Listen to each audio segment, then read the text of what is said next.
नमस्कार, मैं आकाश हूँ और मेरे साथ हैं अमित सर।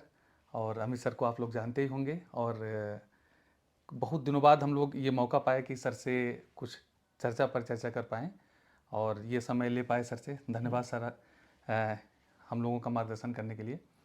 एक सवाल पिछले कुछ दिनों से मेरे मन में चल रहा था, और मेरे क्या, हमको लगता है जो भी सोशल मीडिया पर ज़्यादा समय दे रहे होंगे सर, उनके मन में चल रहा होगा।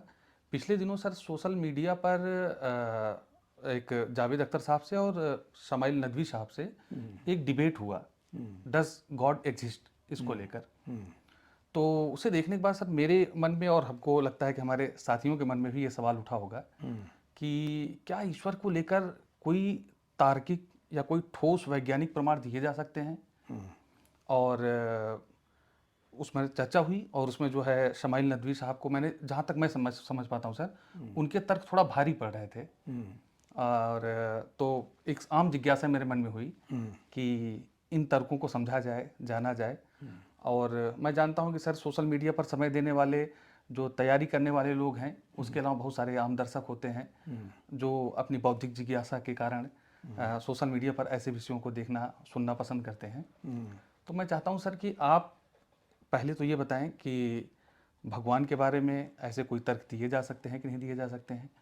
दूसरी बात, एक सीरीज के रूप में मैं चाहूँगा सर कि ऐसे क्या बेसिक प्रश्न हो सकते हैं जिनके माध्यम से हम लोग एक ब्रॉडर पर्सपेक्टिव में समझ पाएँ सर। तो सर आप बताएं सर। शुक्रिया आकाश। और आपने जो आखिरी बात कही वहीं से मैं शुरू करना चाहूँगा कि जो विषय है, जब तक इसको ब्रॉडर पर्सपेक्टिव में नहीं समझेंगे हम, तब तक इसके साथ न्याय नहीं होगा। क्योंकि भगवान कोई छोटी चीज़ तो है नहीं। भगवान ने हमारी दुनिया को हर तरीके से, सकारात्मक नकारात्मक हर तरीके से प्रभावित किया है। तो इस बड़े विषय पर अगर हम बहुत सतही या एक सवाल बनाकर भगवान पर कोई चर्चा कर लें तो उस पूरे आइडिया के साथ न्याय नहीं होगा। इसलिए मुझे लगता है कि इस पूरे डिबेट को कई प्रश्नों में तोड़ना चाहिए।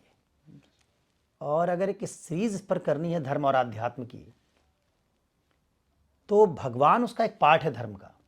क्योंकि हम सब जानते हैं कि बहुत सारे धर्म हैं जो ईश्वर विहीन हैं, और एक डिबेट है इस पर भी कि क्या ईश्वर विहीन धर्म संभव है कि नहीं। पश्चिम के बहुत सारे विचारक बहुत लंबे समय तक मानते रहे कि भगवान के बिना धर्म हो ही नहीं सकता, और वो कहते थे कि बौद्ध और जैन धर्म थोड़े हैं, ये तो नैतिकताएं हैं। कोई समाज सुधारक आया, उसने कोई नैतिक विचार प्रतिपादित किया, और उस नैतिक विचार से आगे चल के लोगों ने उसकी पूजा पाठ करना शुरू कर दिया, धर्म बना दिया उसको। वो धर्म असल में है नहीं। तो एक डिबेट ये भी है कि क्या भगवान के बिना धर्म हो सकता है, धर्म के अपने मायने पर। लेकिन अगर आकाश पूरे महत्वपूर्ण प्रश्न को, हम भगवान वाले प्रश्न को, धर्म वाले प्रश्न को आम दर्शकों, अपने सुधी जो श्रोता हैं, उन सब के लिए एक सीरीज़ के रूप में चर्चा के तौर पर बनाना चाहें, तो बहुत सारे सवाल हैं। पहला सवाल तो यही है कि क्या ईश्वर जो आस्था का विषय है, उसके संदर्भ में तर्क दिया जा सकता है, दिया जाना चाहिए, और तर्क दे सकता है तो कौन दे सकता है। क्या वो शमाइल नदवी जैसे मौलाना या मौलवी दे सकते हैं, कोई पुरोहित पुजारी शंकराचार्य दे सकते हैं, या फिर उसकी जिम्मेवारी किसी और पर है। तो तर्क का प्रयोग अगर ईश्वर के संबंध में हो सकता है तो कौन कर सकता है, और नहीं हो सकता उस पर भी बात होगी। दूसरा महत्वपूर्ण विषय आकाश में जो जुड़ा हुआ है वो ये है कि जो तर्क दिए गए, पहले तो सवाल हमको ये देखना होगा कि तर्क देने का अधिकारी कौन है। दूसरा, तर्क जो दिए गए, बहुत सारे तर्क दिए गए। ईश्वर को सिद्ध करने के तर्कों में सत्तामूलक प्रमाण है, जो नदवी साहब ने यूज़ किया। मैंने पूरी डिबेट तो नहीं सुनी, लेकिन कुछ सोशल मीडिया पे जो छोटे छोटे क्लिप्स वगैरह एक दो मैंने देखे, उनका आर्ग्यूमेंट बेसिकली आर्ग्यूमेंट फ्रॉम कॉन्टिंजेंसी पर बेस्ड है। अच्छा, ये बड़ी रोचक बात है कि मैंने देखा नहीं पूरी डिबेट, लेकिन मुझे पूरा विश्वास है कि जैसा सोशल मीडिया में कुछ क्लिप्स निकल के आई, नदवी साहब ने रसेल और कॉपलिस्टन के बीच 1948 और फिर 1959 में BBC रेडियो पर एक डिबेट हुई थी। वहाँ भी कॉपलिस्टन एक पादरी था और रसेल एक नास्तिक आदमी था। जैसे यहाँ जावेद अख्तर साहब नास्तिक और नदवी साहब आस्तिक और मौलवी। पहले था रसेल आस्तिक और मौलवी की जगह पादरी, कॉपलिस्टन एक पादरी, दोनों बैठे।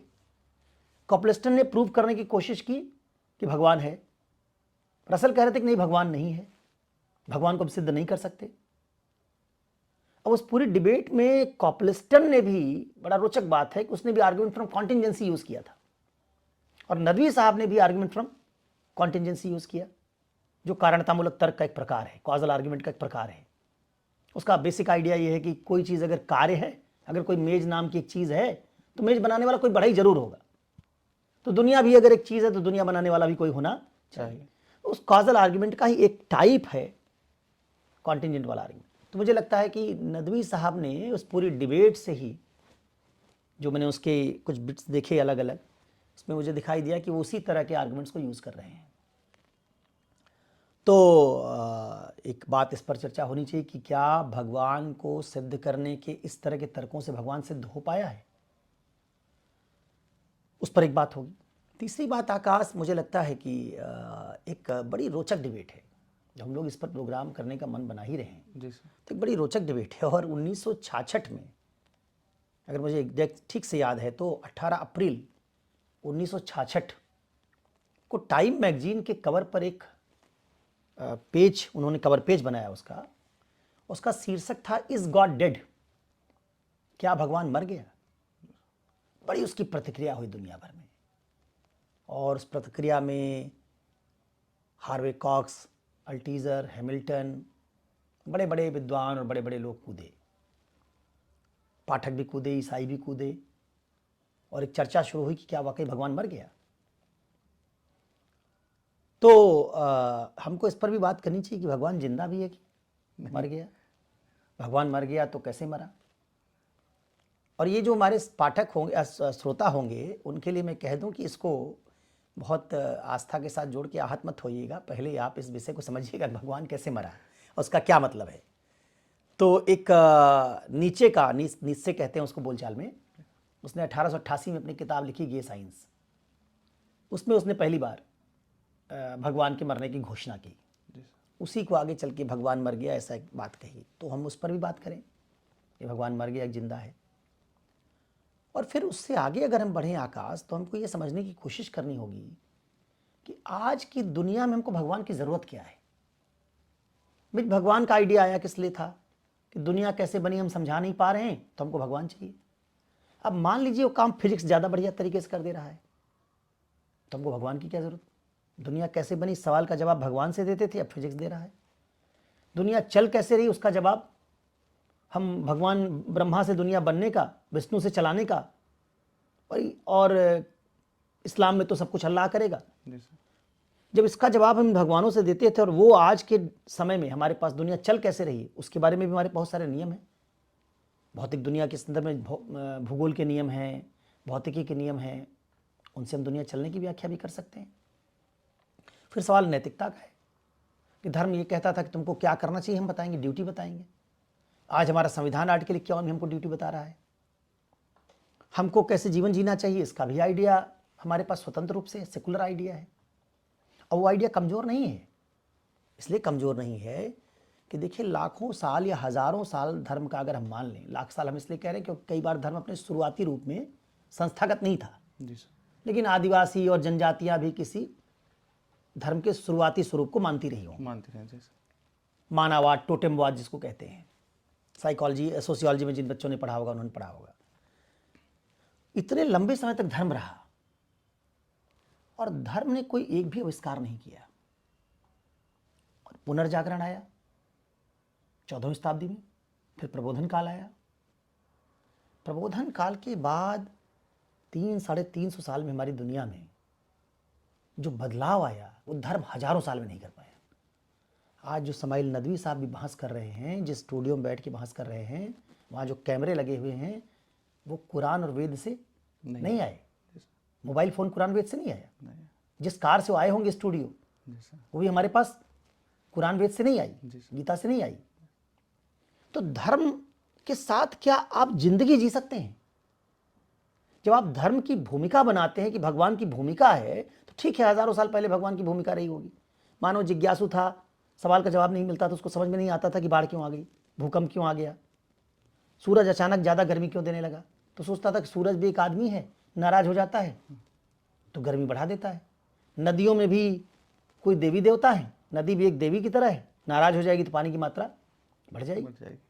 प्रकृति की शक्तियों के परिवर्तन की व्याख्या नहीं कर पाता था वो, तो उस व्याख्या के लिए उसको धर्म की जरूरत पड़ी। जी सर। मर जाएगा तो कहाँ जाएगा, मरने के बाद क्या होता है, तो जिज्ञासु था, उसके पास सवाल थे, जवाब नहीं था, भगवान काम कर रहा था।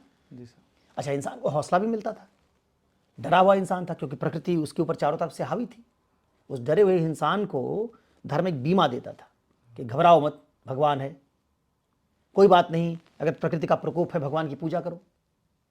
तो उस इंसान को लगता था जैसे हम नाच गाने से खुश हो जाते हैं, हमको हमारा बढ़िया भोजन दे दीजिए हम खुश हो जाते हैं, वैसे हम यज्ञ करें, उसमें क्या करें, अनाज वनाज घी भी डाल दें, पशु की बलि चढ़ा दें तो भगवान भी प्रसन्न हो जाएगा। प्रसन्न हो जाएगा। तो उस मनुष्य के लिए तो धर्म का आइडिया ठीक था। लेकिन जहां आज बीमार होने पे भगवान की उपासना नहीं करेंगे, आप एक गोली क्रोसिन खाएंगे, उससे आपका बुखार ठीक हो जाएगा। आप वैक्सीन लगाएंगे पोलियो ठीक करने के लिए, जी सर। आप बच्चे के पैदा होते 10 वैक्सीन लगा देते हैं। जिन बीमारियों को धर्म हजारों साल तक ठीक नहीं कर पाया, और मुझे पूरा विश्वास है कि बहुत बड़े बड़े मौलवी और पुरोहित भी अपने बच्चों को टीका उका लगवा रहे होंगे। ऐसा नहीं कि अपने बच्चे को काली खांसी और डिप्टीरिया और उसका टीका नहीं लगवाते हैं। जी सर। जी सर। तो ये भी लगवा रहे हैं। जी सर। तो सवाल उठता है कि हम धर्म को माने और जिंदगी जिए साइंस से। बड़े से बड़ा धार्मिक आदमी भी साइंस के बिना जिंदगी आज जी नहीं सकता है। बिना मोबाइल फोन के किसी मौलाना पुरोहित का काम भी नहीं चलेगा, वो भी यूपीआई से पेमेंट करता है ना। तो सवाल उठता है कि फिर धर्म की आज के समय में क्या जरूरत है, इस पर चर्चा होनी चाहिए। और मैंने जो क्रिटिकल अप्रोच दिया उसी पर नहीं, धर्म का सकारात्मक पहलू क्या है, धर्म क्या हमारे जीवन को कंट्रीब्यूट कर सकता है। तो मुझे लगता है कि पूरी बात, अच्छा फिर आज एक मुद्दा है जिसमें धर्म के लोग ये भी साबित करने पे तुले हुए कि हमारा भगवान असली है, तुम्हारा वाला नकली है। पहले तो बाजारी कहता था नक्कालों से सावधान, आजकल धर्म वाले भी कह रहे हैं कि इनका भगवान नकली, हमारा असली, हमारे धर्म में आ जाओ। धर्मांतरण का एक मुद्दा है, इस पर भी बात होनी चाहिए कि धर्मांतरण होना चाहिए कि नहीं होना चाहिए। होना चाहिए तो कैसे होगा, नहीं होना चाहिए तो उसके खिलाफ क्या तर्क है। तो इस धर्म के डिबेट में आकाश बहुत सारे लेयर्स हैं। जी सर। तो हम पहले सवाल जो मैंने लंबा आपको इंट्रो दे दिया, लेकिन मुझे लगता है कि चूँकि विषय गंभीर है और ये एक तरह से जैसे सिनेमा में हम लोग जब कोई सिनेमा देखते हैं तो कई बार उसका एक टीज़र और उसका एक उसको क्या कहते हैं, ट्रेलर जी सर। ट्रेलर आता है। जी सर। जी सर। उसमें सब इंपॉर्टेंट सीन्स होते हैं। जी सर। तो वैसे हमको अपने श्रोताओं को जी सर। और देखने वालों को एक ट्रेलर देना चाहिए कि भाई आगे जो सिनेमा रिलीज होने वाला है इस सिनेमा में क्या क्या बात हो सकती है। बिल्कुल सर। तो पहले सीरीज में मुझे लगता है इसी बात से चर्चा होनी चाहिए कि धर्म के संबंध में, भगवान के संबंध में तर्क का प्रयोग, इसकी प्रासंगिकता, इसकी वैधता और कौन इसका प्रयोग कर सकता है। तो क्या यहाँ से हम लोग शुरू करें? बिल्कुल सर, यहीं से शुरू करें तो ज़्यादा बेहतर रहेगा। अच्छा, जी सर। तो आकाश जी फिलॉसफी में इन्होंने अपना परिचय नहीं दिया। इन्होंने फिलॉसफी में डॉक्टरेट किया है दर्शन शास्त्र में इलाहाबाद विश्वविद्यालय से, और शिक्षक भी हैं। तो ये दिल्ली आए हुए थे और इन्होंने चर्चा की कि एक प्रोग्राम जो हम लोग करते हैं चर्चा का, बहुत दिनों से रुका पड़ा है। फिर उन्होंने बताया कि एक बहुत अभी मौजूद विषय है, अभी बड़ा चर्चा में है, उस पर हम लोग थोड़ी बात कर लें। तो उससे ये चर्चा फिर शुरू हो रही है। इसके लिए आकाश जी का शुक्रिया कि इन्होंने एक बौद्धिक चर्चा को फिर से स्टिमुलस दिया। तो पहला सवाल जो हमने उठाया कि भाई धर्म के संबंध में, आस्था वाले धर्म के संबंध में तर्क का प्रयोग होगा कि नहीं होगा, और होगा तो कौन करेगा।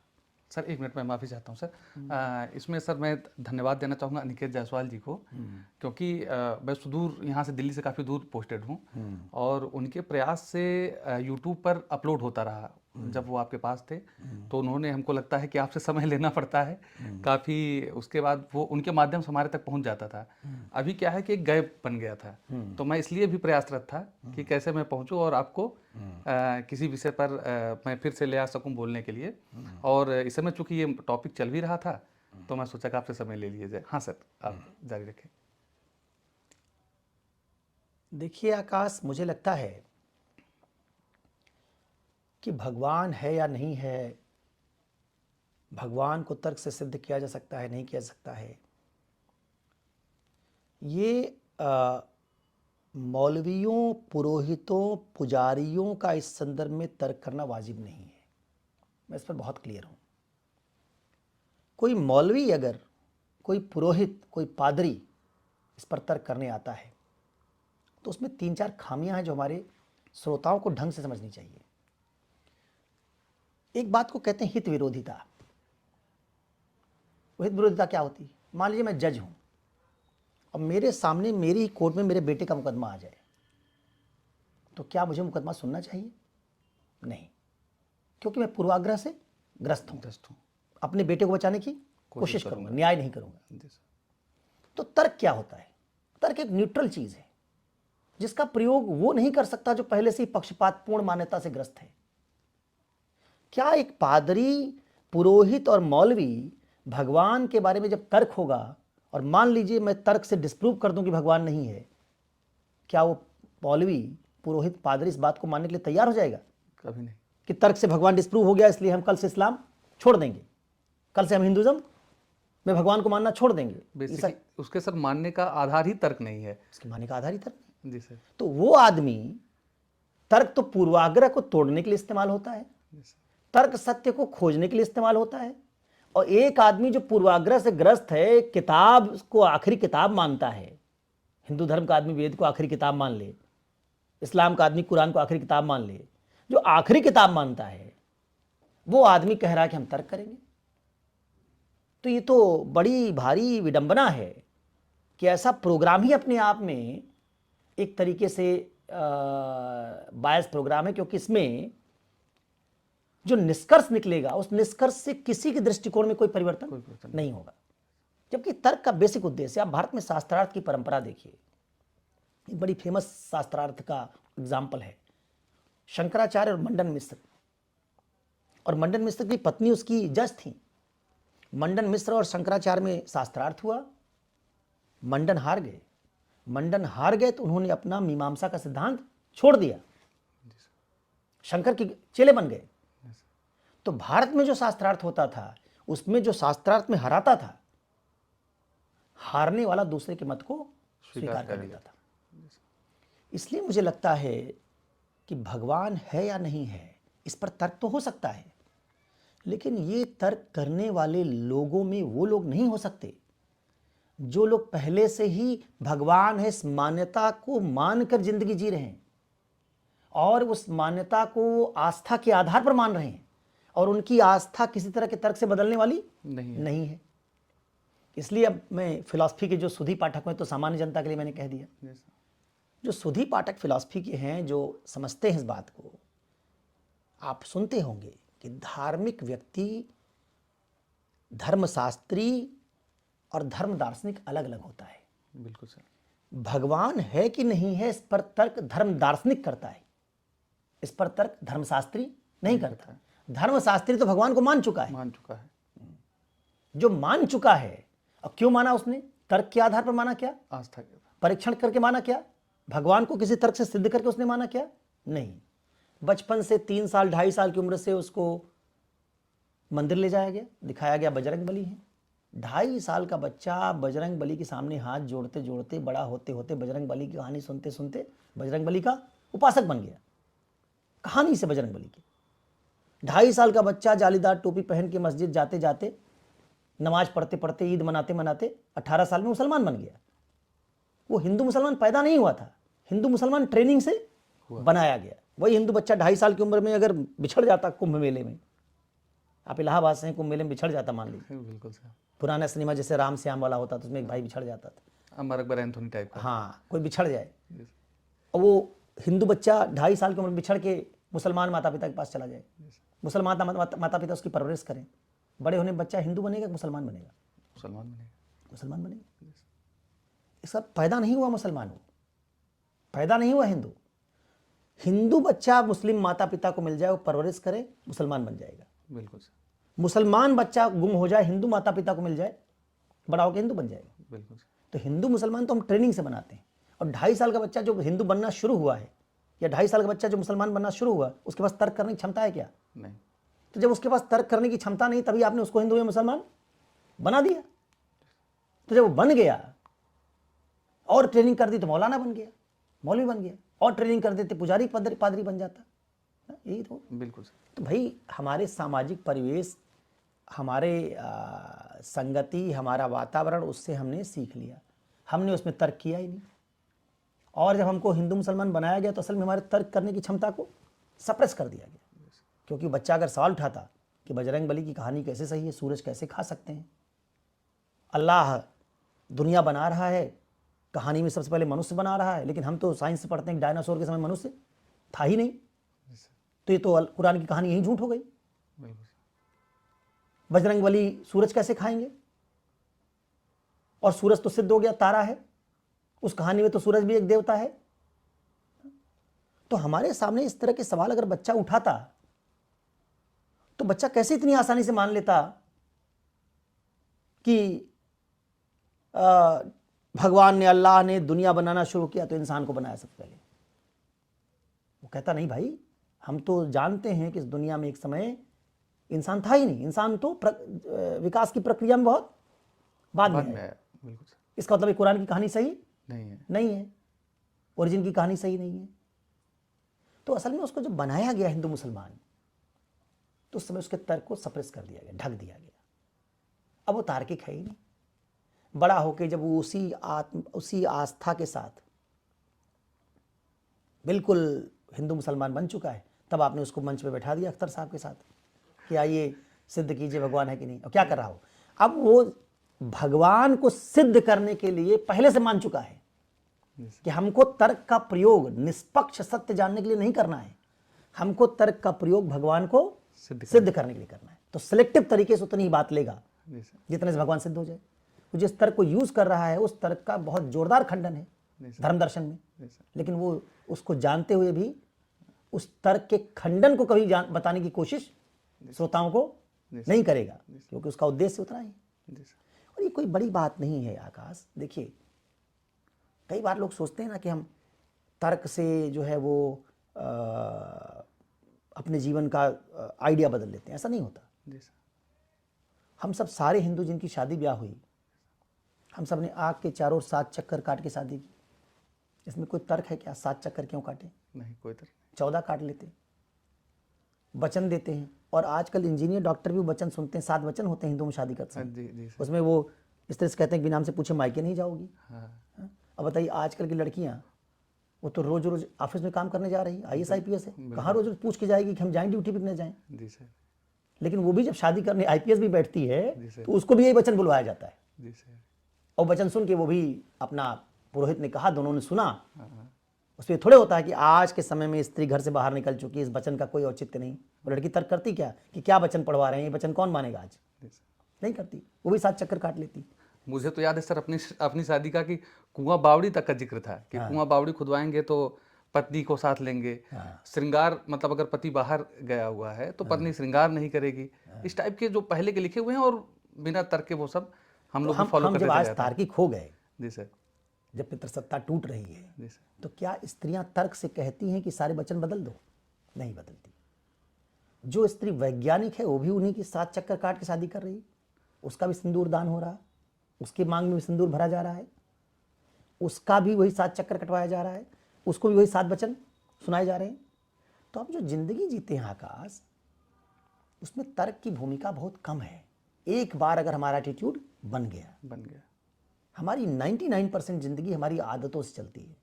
खान पानी देख लीजिए, मांसाहार खाने वाले बहुत सारे देश हैं जहाँ सांप खाया जाता है, खूब सांप खाते हैं। और अगर आप उत्तर प्रदेश बिहार में कह दीजिए सांप खा लो, खा लेंगे? नहीं। क्यों? क्योंकि सांप खाने का कल्चर नहीं है। वैसा नहीं कि सांप कहीं नहीं खाया जाता, बिल्कुल खाते हैं लोग। तो हम खाएंगे क्या, पहनेंगे क्या, शादी ब्याह कैसे करेंगे, इसमें कुछ तर्क से नहीं है। भगवान भी उसी का एक पार्ट है।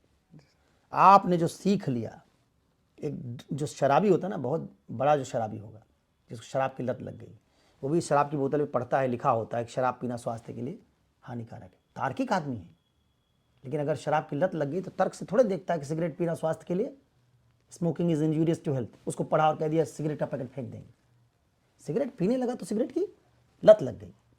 वैसे भगवान एक लत है, अगर हमको लत लग गई, अब उस लत के बाद हमसे उम्मीद करेंगे आपके हम तर्क करें, तो बात। सर आपकी बात से एक याद आई, एक कहानी मुझे छोटी सी है, मैं चाहूँगा कि उसका भी जिक्र करूं, क्योंकि आपने कहा कि शराब की लत जैसा है, और जब एक बार लत लग गई तो आदमी इसी के सपोर्ट में आर्गुमेंट तैयार करता है। तो एक डॉक्टर साहब थे, उन्होंने कुछ लोगों को तैयार किया, शराब पीने वाले लोग थे बेसिकली, तो कहा कि इनको डिमॉन्स्ट्रेट करके दिखाएंगे कि कैसे जो है शराब नहीं पीना चाहिए। और उन्होंने एक गिलास में शराब रखा, एक गिलास में पानी रखा, और वो केचुआ उठाकर एक को पानी में डाल दिया, एक को शराब में डाल दिया, और उसके बाद देखते हैं कि केचुआ जो है, जो शराब वाले गिलास में है, वो अल्कोहल है, तड़प के मर गया। तो उन्होंने कहा कि देख रहे हो सब लोग, क्या सीखे इससे? तो जो सबसे मजबूत शराबी था, वही धर्म का अफीम लेने वाला, उसने कहा सर मैं बताता हूँ, मैंने सीखा कि जब ये केचुआ मार सकता है, तुम्हारे पेट में कितने कीड़े होंगे, ये सबको साफ कर जाएगा। तो धर्म में मैंने सर कई बार ये भी देखा है कि कुछ भी हो जाए, जो धार्मिक लोग हैं वो उसका पॉजिटिव पक्ष देखते रहते हैं कि और बुरा हो सकता था, लेकिन ईश्वर ने, भगवान ने बचा लिया।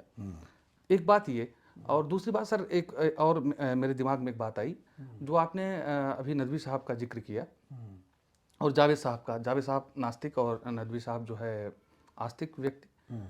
और तो इसका एक काउंटर जो आपने कहा कि इसका एक काउंटर भी तैयार हो सकता है कि भाई एक अपना पक्ष रख रहे हैं, दूसरे अपना पक्ष रख रहे हैं। तो हेगल का जो थीसिस एंटी थीसिस वाली बात है, और दर्शक जो है बैठकर दोनों को देखे और एक राय बना ले, न्यूट्रल राय बना ले, क्योंकि एक पक्ष है, डिबेट का ही ज्यादातर तरीका होता है, एक पक्ष है एक विपक्ष है, और हम बैठकर दोनों में से जो ठीक चीज है उसको ले लें। हाँ, ये बात आपकी बढ़िया है, लेकिन ये होता नहीं है। क्यों नहीं होता, मैं उसका वही उसमें आपको जिक्र किया था। वो जैसे आप ना कभी एक ही खबर को, एक घटना घटी हो, सरकार के पक्ष का पत्रकार और सरकार का विरोधी पत्रकार दोनों उसी घटना की व्याख्या करेंगे। एक उसी घटना से सरकार की आलोचना कर देगा और एक उसी घटना से सरकार का समर्थन कर देगा। दोनों क्या करते हैं, सेलेक्टिव पिकिंग करते हैं। तो जो दर्शक हमारा है आकाश, वो जो सरकार के पक्ष वाला है, वो उस पत्रकार की बात सुनता है और उससे निष्कर्ष निकाल लेता है कि हाँ हाँ सरकार ने बहुत अच्छा काम किया ना, ऑपरेशन सिंदूर में भला कर दिया। और सरकार के पक्ष वाला जो होता है, उसी सरकार की तमाम कमियों को दिखा दिखा के कहाँ कहाँ कुछ गड़बड़ है दिखा के कहता है सरकार ने जो काम किया बहुत गलत है। और सरकार के विरोधी वाले जो लोग होते हैं वो उसको सुन के खुश हो जाते हैं। हमारे दर्शकों में भी, अगर ये आप सिर्फ दर्शकों को सुनाने के लिए डिबेट कर रहे हैं, तो जब जावेद अख्तर साहब और नदवी साहब बैठेंगे, तो अगर दर्शक इतने समझदार हो ही कि वो दोनों के सिर्फ तर्कों को सुन के निष्कर्ष निकाल लें, तो बात फिर तो ठीक हो। इतनी समझदार हो तो जब समझ लेंगे। दर्शकों में भी कौन से लोग हैं जो पहले से धर्म के प्रभाव में हैं?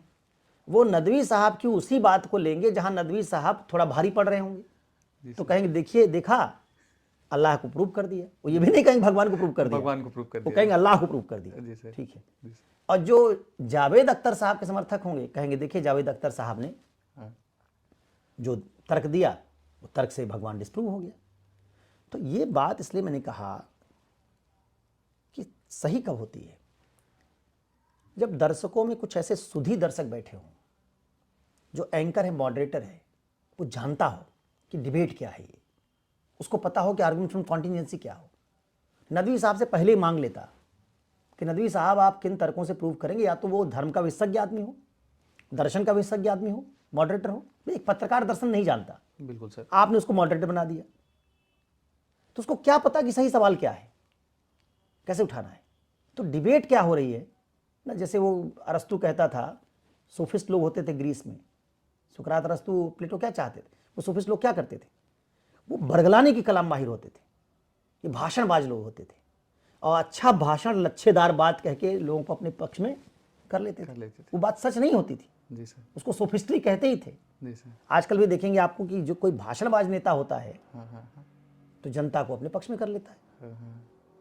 तो आप क्या वक्तृत्व कला के लिए ये प्रोग्राम कर रहे थे, या आप पक्ष विपक्ष को बराबर मजबूती के साथ रख के दोनों पक्षों से दर्शकों को सही मायने में जागरूक करके इस डिबेट को करना चाहते थे। जी सर।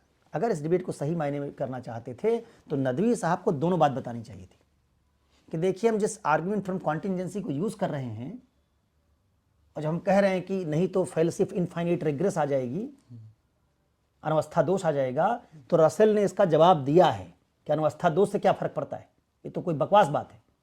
नदवी साहब उसको नहीं बताएंगे।